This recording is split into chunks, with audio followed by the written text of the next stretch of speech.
We're live on what you need. And again, you're checking out my channel. So what's up, people? We're gonna talk about a bunch of topics. First of all, let me respond to 6 Days Sport. I saw your apology, brother.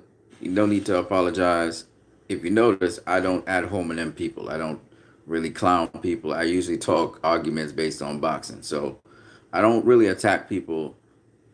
Most of the things is arguments. Even when you saw me doing this to you, in a response to you in a video, it wasn't. I wasn't. It was a figure. It wasn't like fuck you, like you personally as a person. I was saying fuck your argument, which I guess was misunderstood. So yes, my style is a little bit rough and rugged. I'm using F bombs and all of that. Bear with me. Obviously, in time, I'll clean up everything. But at the moment, I'm just kind of doing things on the fly. Okay. Do I always curse and swear? No, I was a Christian. It just, certain things happen and so on. And I'm processing my stuff. And you were cautioning me about doing it on YouTube. I don't care. Let me tell you honestly, obviously, I don't care. If I did care, if I did care, I wouldn't do it, right? So obviously, I don't care about that. I've never really, I think a lot of people don't understand me. So I'll give you a good insight into me, 68. I really don't care how people perceive me. What I do is anything I do is because out of my heart, I want to make it easier for other people. For instance, I don't, you are affected by the fact that I look scruffy and I got an afro and my hair's receding and all of that. And you think that I'm messed up or my life is messed up. My life is not messed up, okay? It's going quite well. But at the same time, um, I have issues, of course, like everybody else. But I chose to look like this. You don't know me like that. You see how I presented myself. Um, I presented myself when I first came up with the channel was a certain way, that's how I am as well. That's a dimension of myself. But there are many different facets and dimensions to human beings. Okay, um, so you're seeing different sides of me. That's all. If you don't like it, well, I mean, you don't have to watch my videos. But my videos are mainly about the content. It's the content of the videos that I think are important. I really couldn't give a flying ass what people think about me. Okay, I'll tell you two reasons why. I used to be somebody who used to try to please people and not do it for intrinsic or for the principle of the thing reasons. And I'm a very logical principle person, somewhat. And so you will see if you listen to me, you'll realize that I'm always coming from a perspective. I'm always bringing points to the table. I don't ever say something without some sort of argument or basis of a point. So when people are looking at it, they try to cuss me out based on my description, how I look. I could return fire with the same thing. I could have gone in on you and how you look, your appearances, and everything. What does that do? It accomplishes nothing, like you said. I argue points. So every single thing I'm saying or doing is based on some point you made or some argument you made. Okay, it might seem in a fighting language, but I don't mean nothing by it. Honestly, I don't mean what I mean is I'm not gonna kill you for it. And some people, because of my hairdo and whatever, and some people view certain things a certain way. They'll say, "Oh, you a psychopath? Oh, you must be an Islamic guy or some shit like that." Which Islamic is not bad, okay? But I'm just saying. So I'm just growing my hair, growing my beard, chilling out. Um, I don't really, like I said, I'm not really into the, how do you put it, appearances thing. I'm not really into that. That's why I never used to show my face as a channel. I tried to get people to focus on the topic at hand and show them, because it's hard. It's hard, really. When you talk to people, they think you're the source of knowledge, like how you judge me and all of this shit. You're saying, "Oh, you seem to be all uppity and thing." I'm not uppity, ninja. I'm just a normal human being who's giving you stuff that comes from boxing. Because my channel is supposed to educate people on boxing. That's why I'm here. That's why it's called What You Need. All right? So I'm supposed to be able, as I'm learning something, to be able to tell other people. But for some reason, because I always come from a different perspective, for some reason, because I'm saying it, you're watching my face or whatever it is, motherfuckers always keep on saying, "Who the fuck do you think you are?" I get that over. I've got it my whole life. All right, because I'm always bringing something to the table that other motherfuckers have not seen before. They not really paid attention to. All right. Now, when I could show you the shit it could open your eyes differently. Unfortunately, I don't have the editing software to show you stuff, so that I don't have to say nothing. I could just. But if you ever heard me talk, it's different. When I'm talking and when I'm showing people stuff, it's different. Um, but I'm not. Obviously, I'm not. I mean, I'm not an ego trip kind of dude. I'm not just arguing for arguing's sake. I'm not trying to be right. I don't give a fuck about that. If I'm wrong, I'm wrong. Right? If I'm wrong, I'm wrong. But I'm gonna tell you honestly, from my perspective, what I see in a very as honest as possible, because obviously we're not all honest. Okay, I'm a dishonest guy, just like everybody else. But as honest as possible perspective. And obviously, you're a highly educated person. I am a highly educated person in terms of academia. Or should I say you're an academic person? I'm an academic person, okay? It don't mean shit really at the end of the day, but hey, because we're both going to go into the soil anyway, right? We're going to die, right? So it doesn't really mean shit. It just helps. What do I mean by that? Because a lot of people are going to because the way how I'm talking and the way how I'm phrasing things, a lot of people are going to take it the wrong way because they're not really following what I'm saying. Because I'm being so blunt and just straight with it. All right. And a bit crass. But what I mean by it doesn't mean shit. I mean, you can accomplish all you want in this life. You're going to become dust. Okay. They're going to either cremate your ass or they're going to put you in the ground. So really, at the end of the day, what is the meaning of life? What we can give to somebody else, right? It's not about how much we get. It's what we can give out there, right? The vibe we put out, whatever you want to call it. So for me, my little contribution to the boxing arena, because I'm involved in different arenas, okay, my brother? My contribution to the boxing arena is this. Because I notice people go through mantras. People are obsessed with fucking power, how hard a guy hits. They're obsessed with reach for some reason and height and size, okay? And it's only now, after people like myself and other people who've been saying this all along, but a lot of the casual fans and a lot of people, even in boxing, D-Styles, all these guys who be talking boxing and watching boxing for so many years have not realized these things, okay? I'm not superior because I say this. It's not my words. I've said it over and over and over again, all right? And sometimes I'm abrasive. And sometimes I get so angry and frustrated, I cuss out people. Yeah. Is it that I'm a high road person or I feel I'm better than them? No. It's just the frustration of realizing that people have pounded in their heads a certain mantra, and no matter what you do, it's going to be in their heads a certain way, and they're going to interpret it a certain way. The only way that they wake up and see it differently is not by talking, which is why all of these videos that I do, I keep on talking over and over. Other people think I'm an authority. They say, man, you could coach and train people. I'm saying, fuck no. I ain't coaching and training nobody. I don't know fucking boxing like that. I'm just talking things that boxing is, I was just listening to Troy King, right? Troy King actually boxes and he actually trains people. All right. I told the people I actually listen to. Barry Robinson Miller Styles Boxing. Eric Bradley, the Fight Doctor, Master Boxing. Troy King. I got a bunch of other channels like Precise Striking and so on and so on. There's many, many channels on here that teach you boxing, give you insights into boxing and all of that stuff, okay? Right. You actually do boxing yourself, okay? So I respect people who actually get off their ass, get off the couch, not just running them out like I keep on saying, but they actually do something, okay? When people, okay, so there's so many different topics and different things I want to talk about, but anyway. So I'm just talking here, right? It's just talking. And we can talk boxing all day. You'll notice I talk boxing. That's all I talk. I don't give a fuck about biases. I don't give a fuck about my favorite fighter like that. I'm just talking boxing. Okay? It's like a barbershop conversation, sort of like.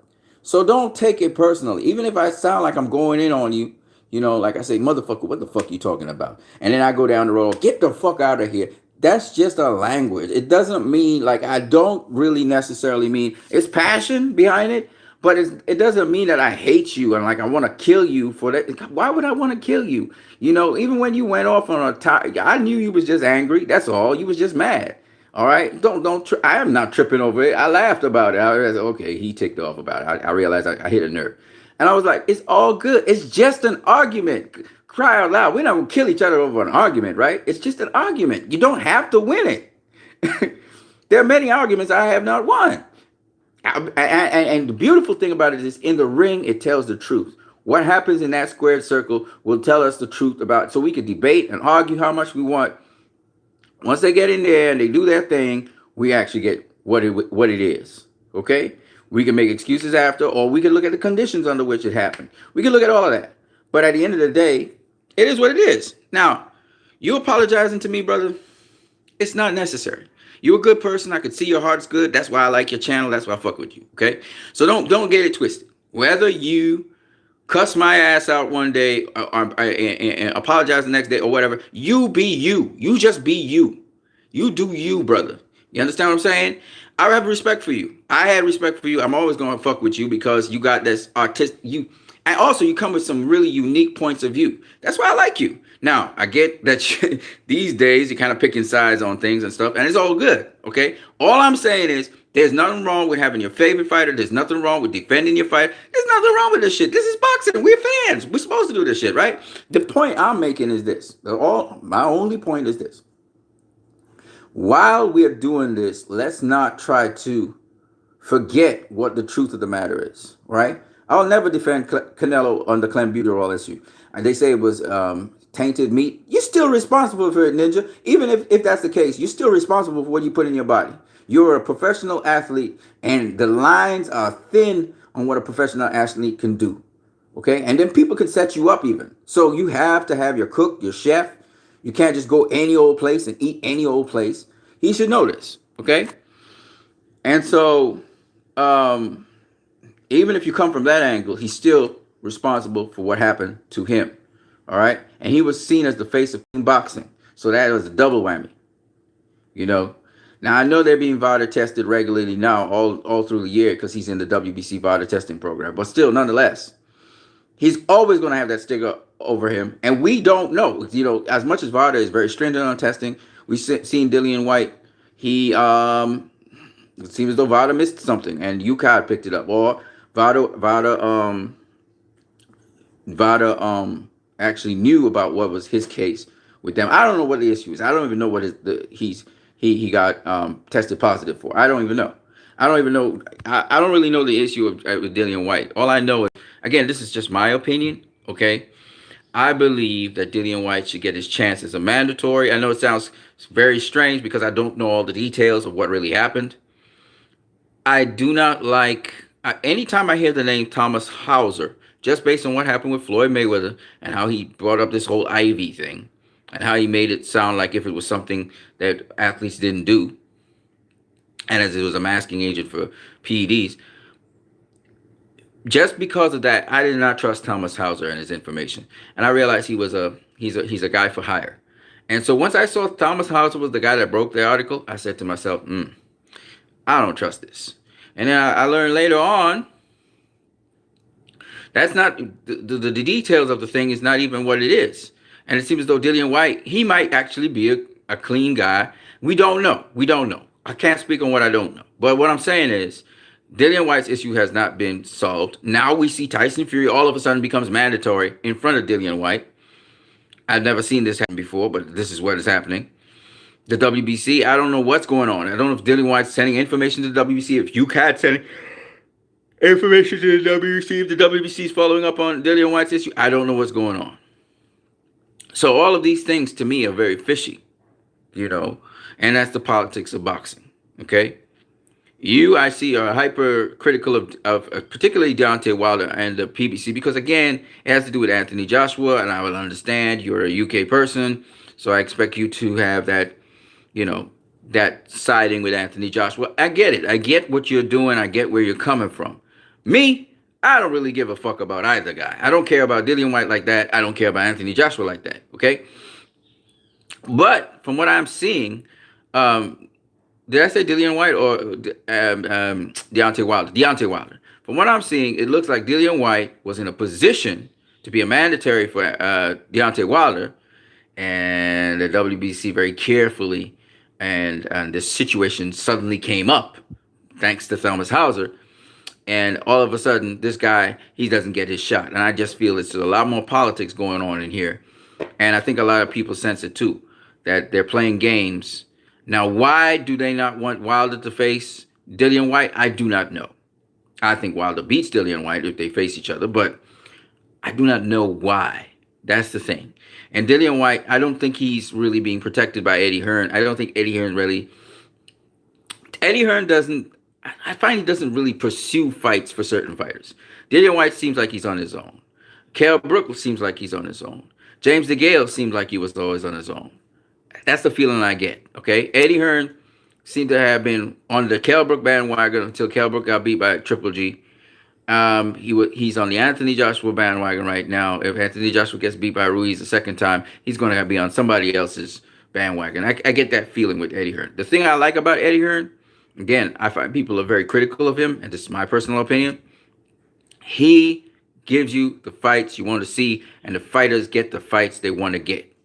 Tough fights. Okay, he likes tough, competitive fights. So I can't be mad at Eddie Hearn for that. Anyway, 60 scrapbook ode to wisdom. That's basically what I gotta say. I'm not gonna I don't hate on you. I'm not like that.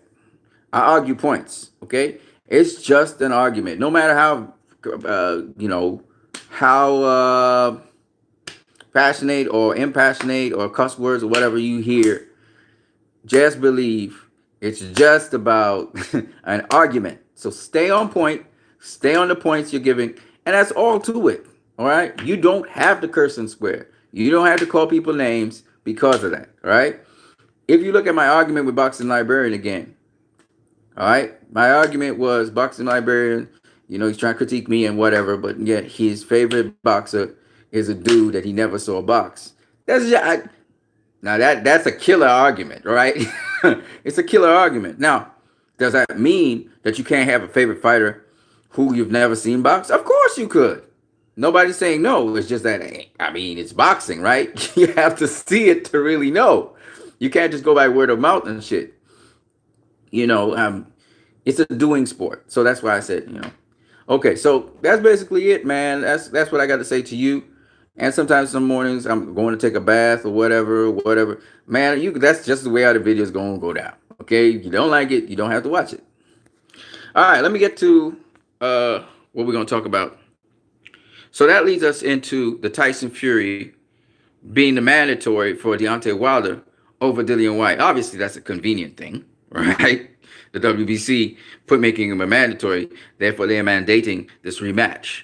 Okay, it's politics. It's just a political game being played. So they replaced Dillian White with Tyson Fury.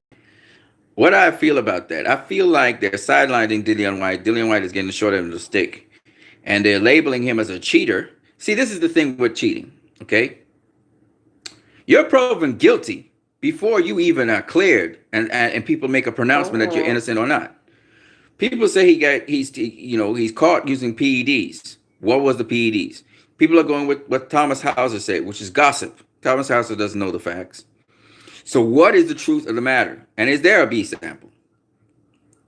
So what I want to know, what I really want to know is, what is the truth of the issue? And the only way is when UCAD comes out and says something, or the British Boxing Board of Control comes out and says something, and the WBC comes out and says something. They have not said anything. No one has said anything so far. So maybe the investigation is still going on, or maybe they're not. They haven't even started the investigation. We just don't know, because it's a lot of games being played. Somebody needs to keep on, as an investigative reporter, keep on asking Eddie Hearn what's going on with Dillian White. How far has UCAD come? Is UCAD going to make a statement? Is the BBBFC going to make a statement? Is the WBC going to make a statement? What's going on in the WBC's end? Somebody has to keep on pressing the issue with Dillian White's situation. Why did the BBBCFC clear him to fight, or UCAD, if it was something that he couldn't explain? He could have explained it, which means whatever it was, VADA would allow him to do what he was doing. So maybe he had a TUE for VADA or something. We don't know. So we need to hear what it is, what the extent of the thing is. VADA didn't find him positive for anything. So what's going on? What is this thing? You need to get to the bottom of it. and soon. You can't be having some other guy as an interim mandatory, and he hasn't fought an interim fight. Tyson Fury hasn't fought any interim fight for any interim title, so how is he the mandatory? How did the WBC suddenly? And this is the ad hoc things that the WBC is doing, and giving us less and less faith in these sanctioning bodies because they're just playing the clown. They're playing us for fools.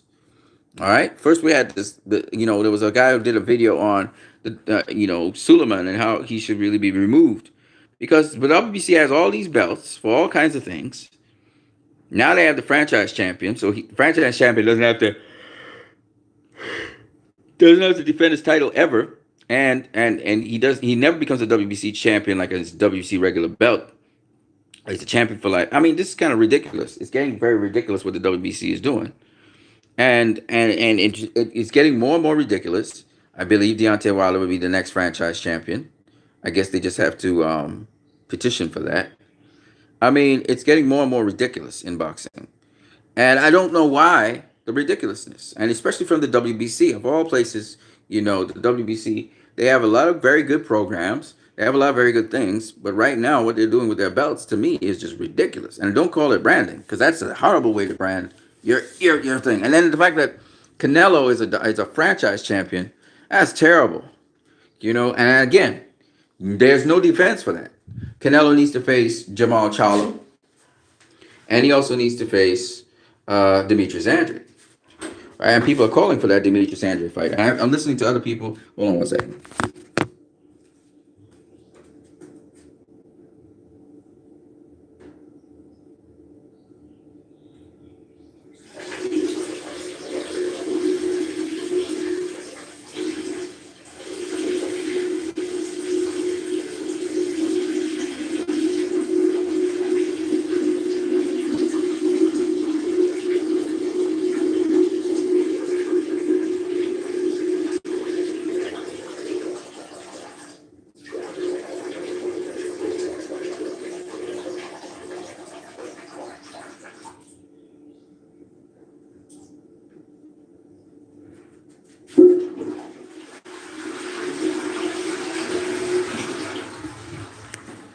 Yeah. Yeah, Canelo has to face Demetrius Andrade. I said it before, I'll say it again. Okay? We all know Danny Jacobs is a better fighter than Sergey Kovalev. A lot of people are saying Sergey Kovalev is a better fighter than Danny Jacobs. That's not true. Okay? We saw that Sergey Kovalev had difficulty hitting Canelo. Canelo was getting to the inside, closing the distance, putting that pressure on Kovalev. Eventually, Kovalev burned out because, he was throwing a lot of jabs, one. Two, he was moving around a lot more than he usually do, and it was on the back foot. Canelo putting the pressure on him. He's not used to going on the back foot all the time. He usually fights on the front foot. And then there were several other things that were going on where Kovalev couldn't handle. And one of the situations was Kovalev's not really an inside fighter, so he was trying to keep distance and range, and that's why Canelo was able to walk him down, because Canelo, like Troy King was saying, and you guys need to check out Troy King's video, very good breakdown on Canelo versus Kovalev. Especially the fact that ain't nobody taking no flush shot to the chin in this day and age where people dying in boxing. He said it's disrespectful to the boxers in boxing. I thought 100%, I agree with him. But back to the point I'm making. Canelo closed the distance. Kovalev always needed distance and range to be effective. Most of his shots come off of the extension of his punches. And two, more importantly, he's got to keep distance. So Canelo closed that distance, and you could even see some of Kovalev's punches. He can't even extend them. He can't get full extension on his punches as well, because Canelo's kind of cramping him for space. The defense of Canelo was just exceptional in this fight. But the point is that Canelo, Kovalev is I think an inferior opponent to Danny Jacobs, who could do a lot more, and to Demetrius Andrade. And I think Danny Jacobs and Demetrius Andrade are stronger, not more powerful, but stronger fighters than Kovalev. Okay, I've said this over and over, and I was listening to Teddy Atlas break down, on the results, and he said the same thing. He actually called the round in which Canelo would stop Kovalev, and that actually happened. And he explained that Kovalev is not a physically strong fighter, and he's not fighting a physically strong fight. Like we were saying all along, and I've said it all along, if you're fighting a physically strong fight, you'd be like Josh Taylor, where you be actually imposing your size on your opponent. You have to be able to infight to be able to do that. Push them around, move them around, shake them up, rough them up, that kind of thing. Cover's not that kind of fighter, so his size didn't play a major key like that. Yes, his punching power would have been significantly harder than probably any of the guys in the middleweight division. I say probably because I can't say definitively because, like I said before, you can't really know how hard a guy punches unless you've actually taken a punch from one guy and another guy, okay? Say, okay, this guy punches harder than that guy. But you can't really know like that, okay? So we can't really definitively say, well, this guy punches harder. That's a punching power thing. It's a dumb question. You know, how hard does that guy punch? Well, I feel his punches. How's that? What does that mean? Don't you ever not feel punches? I mean, I don't know. I mean, you know how it is with boxing, okay? But anyway, so with Canelo versus Kovalev, we found that Kovalev. Oh, I gotta go and do that other thing too. Okay, I'm going to do it just a minute. Yeah, Kovalev. In the case of excuse me for a second, I yawn. I think I'm still feeling sleepy. Kovalev,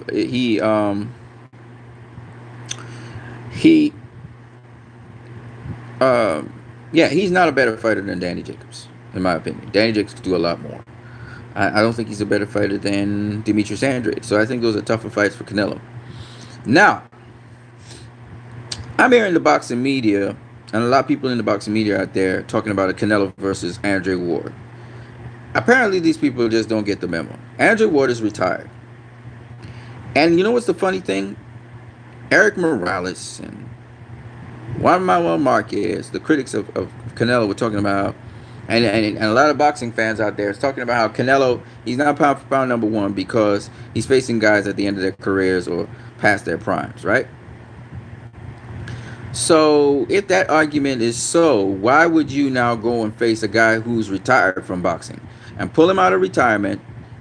The guy's past his prime too, because when he comes out, he's be what, 38, 34, 35, 36 years of age. So he's past his prime. Why would you pull him out of that just to face him?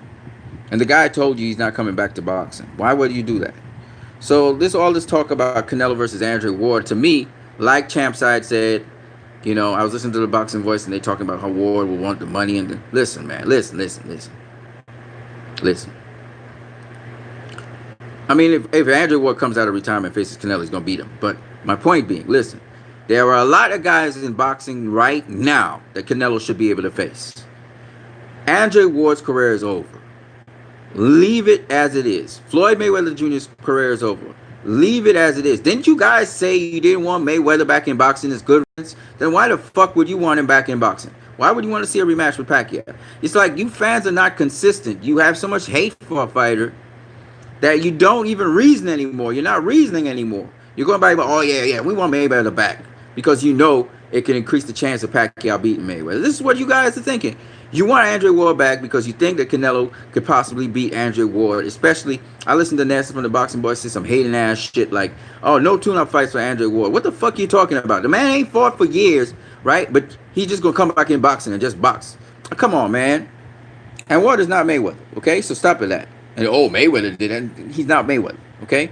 If Ward comes back, he has to get 2 tune-up fights to get back in boxing form. Then he faced Canelo. But haters just be trying to find combinations where they can get Canelo knocked out. You know what I'm saying?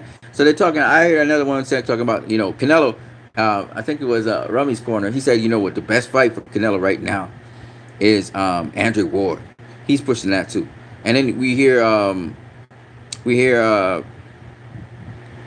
some other guys, the same Rummy's Corner, talk about out of BWF being number 2. So they want Canelo to face BWF. They want him to face Andre Ward because they feel BWF can beat Canelo. They feel Andre Ward could beat Canelo. And I get the matchup thing, but Andre Ward's retired. Why do you want a retired fighter to come out of retirement? Isn't the point to leave boxing with all your faculties and say I've done it and just move on? There's always going to be somebody else, right? So I find that really ridiculous. They trying to get Andre Ward beat or get Canelo beat. They don't like either Andre Ward or Canelo. So they, you know, there's a hate for Canelo. There's a hate for Andre Ward. One of them gonna get beat, so we're gonna be satisfied, right? I don't understand the sickening nature of some boxing fans, man. But it is what it is. The hate is real. When it comes to I also talking about third Triple G fight, and I'm looking at that as a whack ass fight. Why would I want to see a third Triple G fight? To see Canelo kill Triple G or something? And they already said Triple G's old, but apparently he's not for a third Canelo fight. You know, um, there are other boxers out there, really good boxers, young boxers that we think that Canelo should be able to face. So this Ward fight, Andre Ward is done. He's done with boxing. Mayweather's done with boxing. Why are you guys even calling their names? Right now, we should be talking and focusing on the upcoming fighters, and there's so many of them, right?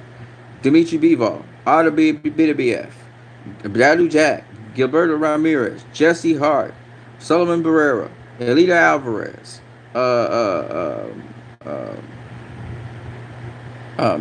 that's in light heavyweight. There's more, but I can't remember them right now. You got super middleweight, Callum Smith, David Benavidez, Anthony Durrell, Billy Joe Saunders. Still, don't forget, you got Chris Eubank Jr. there, Jesse, Danny Jacobs, Julio Cesar Chavez Jr., Caleb Plant, Ryochi Murata. You got names. And then at middleweight, of course, you got Andre Demetrius Andrade, Jamal Charlo, Derevchenko, Triple G. Keith already fought Triple G. But I'm just saying, there's more than a plethora of boxers out there that Canelo could face for him to build his legacy off of. He doesn't have to face another guy who's coming out of retirement. He's another old fighter. Why would you want to see that? So no, I don't want to see that. And Andre Ward is managing. He's a broadcaster, all that kind of stuff. So I don't want to see Andre Ward versus Canelo. If it happens, it happens. But I'm not interested in that. He's retired. So, man, they got some haters out here, man. That's how I look at it. When it comes to Naoya Inoue versus Nonito Donaire, it's a good fight. And my predictions for that fight, you see me yawning, is because I'm sleepy. My predictions for that fight are, I can't predict the fight but I think that Nonito Donaire, when I looked on the scales, it's going to happen later on tomorrow. Or is it today? Maybe it's later. No, it's tomorrow. Or it's today. I can't remember. Anyway, I'm backing the older guy, Nonito Donaire, to win. I'm not saying he's going to win, but I'm backing him to win. That's the guy I'm going to put my chips behind. He looks a little bit bigger than Naoya Inoue. And we'll see how it goes. Donaire is a formidable opponent, and he's in the finals, so we'll see how that finals goes.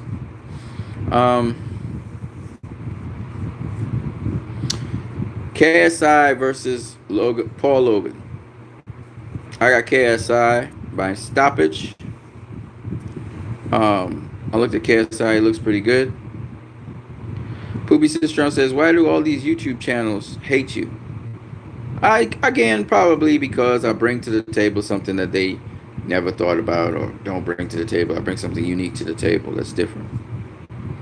So I'm always attacked. People always say, oh, you crazy. What you need, always saying crazy stuff. What you need is a crazy person, blah, blah, blah, blah, blah. Because when I first came out on the scene, I wasn't talking like this and stuff. But quite frankly, what you need brings what you need. Whether you believe what I'm saying or not. I bring truth to the table. I bring the best I can bring about boxing to the table. So, it is what it is. I am kind of sleepy right now, though. I ate just a couple minutes ago. Boxing Monster says people hate greatness. Canelo is the great franchise champ. I don't like that franchise belt, though. I don't like the franchise belt thing. That's the thing I don't like.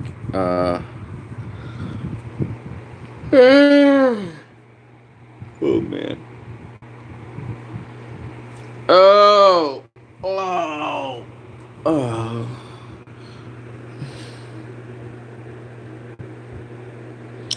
I don't know what Canelo will do next, but he has options. But yeah, KSI versus Logan Paul. I was looking at KSI's preparation. I was looking at how he looked in the ring for the outdoor workout, and Logan Paul. And I think KSI, he's got the right idea. The first fight, I had him winning 4 rounds to 2. The reason being KSI came on with his cardio. So his cardio, Logan Paul was fading away. Logan Paul was the better boxer for that fight. I don't know for this one. But yeah, KSI is going to be throwing it down, baby. Going to be throwing it down.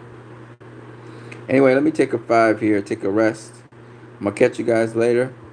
Um, got a lot more things to talk about. But for now, I'm going to just chill. I'm going to go through the Wilder versus Fury fight next. And then I'm going to go through Canelo versus Kovalev. And then I'm going to go through Canelo versus Triple G. Okay? Yeah, man, I got to fall asleep, bro. I'm very tired. I just, when I eat, I get really comatose. I get really tired. I'll catch you guys later. It's all love, 68, so don't worry nothing, man. We all good. We always going to be good. Peace. I'll catch you guys later.